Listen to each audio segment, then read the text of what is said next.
This is a bowl of cornflakes. You have eaten it your whole life. Your parents ate it, their parents ate it. And almost nobody has ever stopped, spoon in the air, to ask the obvious question. Why does this exist? Because the answer is not about breakfast. Cornflakes were invented by a doctor who believed pleasure itself was a disease. And this was his cure. His own brother stole the recipe, built one of the biggest fortunes in America on it, and the two men spent the rest of their lives at war. They died without speaking. There is a letter in this story that will break your heart. There is a signature you have seen 1,000 times without knowing what it means. This is the strangest origin story in your pantry. And it starts in a town called Battle Creek. Battle Creek, Michigan, the 1890s. Dr. John Harvey Kellogg may be the most famous physician in America, and he runs the Battle Creek Sanitarium, part hospital, part luxury spa, part health cult. Presidents check in: Thomas Edison, Henry Ford, Amelia Earhart. They come to be purified, and purification is quite the menu. Electrical baths, vibrating chairs, enemas that used 15 quarts of water, and for the truly devoted, a follow-up of yogurt, only half of which was taken by mouth. Behind all of it sits one big idea. The doctor believes rich, flavorful food inflames dangerous desires, that passion itself is a sickness eating America alive. His prescription is blandness. Plain grains, plain living, a body too calm to want anything. He and his wife kept separate bedrooms their entire marriage.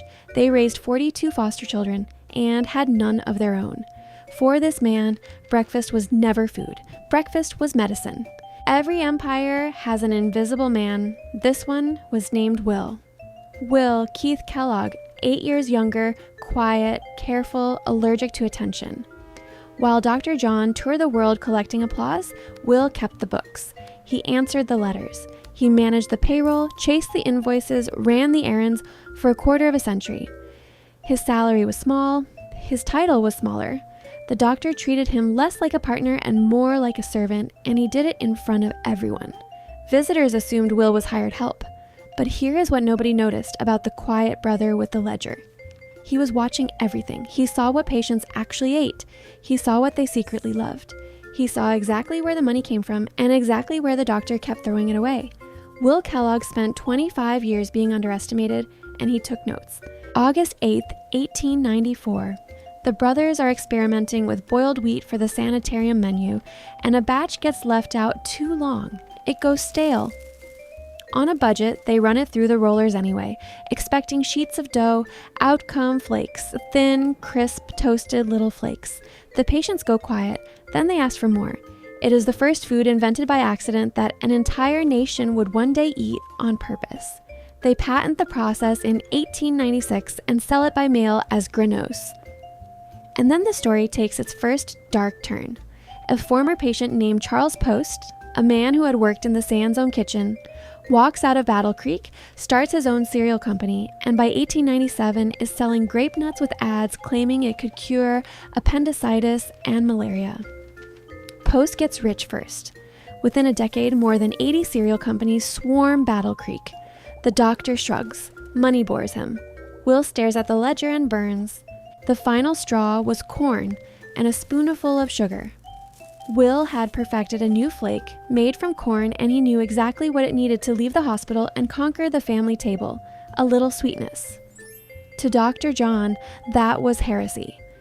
Sugar was everything the sanitarium stood against: indulgence, appetite, pleasure. The brothers fought about it for years, and in 1906, at 46 years old, the invisible brother finally walked. Will bought up the rights, founded the Battle Creek Toasted Cornflake Company, and did something almost poetic.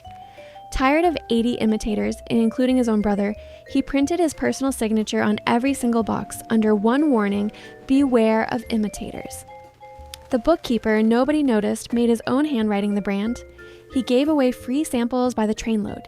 He bought ads bigger than anyone had ever bought, and the bland little health flake with a whisper of sugar became an American empire.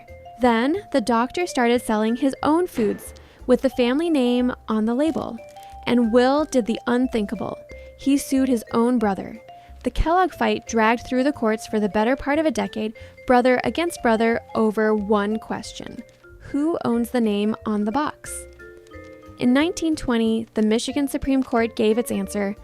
Will, the invisible brother, now owned the family name. The famous doctor was ordered to pay the costs. His own name shrunk to fine print on his own products. The brothers stopped speaking and stayed silent for the rest of their lives. Time was not kind to the loser. The crash of 29 gutted the sanitarium, and in 1942, the Army took the building. Then, in 1943, John Harvey Kellogg, 91 years old, sat down and dictated a 7-page letter to his brother, an apology.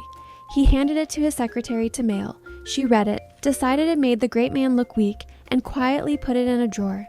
Weeks later, the doctor was dead. The letter did not stay in that drawer forever. Years later, it finally reached Will, by then an old man himself, nearly blind, close to the end of his own remarkable life. Someone read him his brother's words. After half a century of silence, John had asked for forgiveness after all. Will just never got to answer. Sit with that the next time someone in your family goes too long unspoken to. Will spent his final years giving the fortune away. His foundation, built for children's health, is still one of the largest in the world. And the year after he died, the company he built finally drowned his brother's flake in sugar. Frosted Flakes, 1952. The doctor would have fainted. But here is the detail I cannot let go of. Walk down any cereal aisle today and look at the red script on that box. That is not a logo. That is Will's actual signature, the quiet brother still signing every single box. Two men built the most ordinary food on earth out of the most human story there is. Now you know what the crunch is made of.